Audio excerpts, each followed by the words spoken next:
seulement parce que je suis bien impliqué avec le programme Katimavik. C'était les raisons que j'ai visité le nord-ouest de Colombie-Britannique où j'habite maintenant et je représente aujourd'hui dans le Champ commune.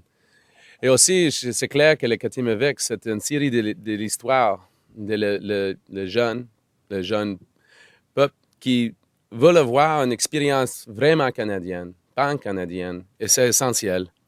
I think as somebody who spent almost 2 years working for the program in northwestern British Columbia, and as somebody who grew up in downtown Toronto, I was amazed and impressed not just by the courage and the generosity of the students, but also the host communities, the families that participate in this program, and come together in a truly Canadian ideal, which is to share the experience of what Canada is. And essentially, that is a series of stories. My story, having grown up in a big city, eventually living and making my home and family in rural northern BC, was in fact aided in large part because of Katimavik.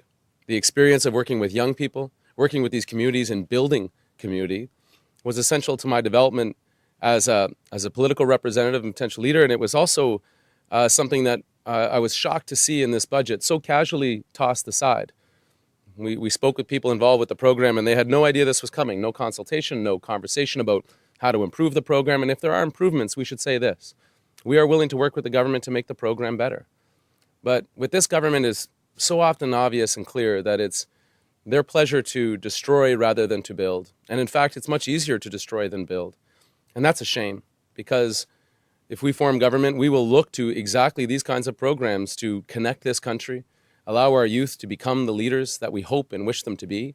And it is not acceptable for a government to say the youth penitentiary system is our only youth program. It's not. It's offensive. So we're asking people to reach out through social media, Facebook and Twitter, through the hashtag Save Katimavik, and through our websites to direct their comments to James Moore, the minister, to Mr. Flaherty, the finance minister, and also to the prime minister, to allow him to understand what your story is, what the stories of Canadians are, not just the young people that went through this program, but also their parents and communities that they visited and volunteered in and helped build. Because those stories are the ones we need to compel this government to understand one thing, that we must be in the business of building this country, not tearing it apart piece by piece. Merci beaucoup.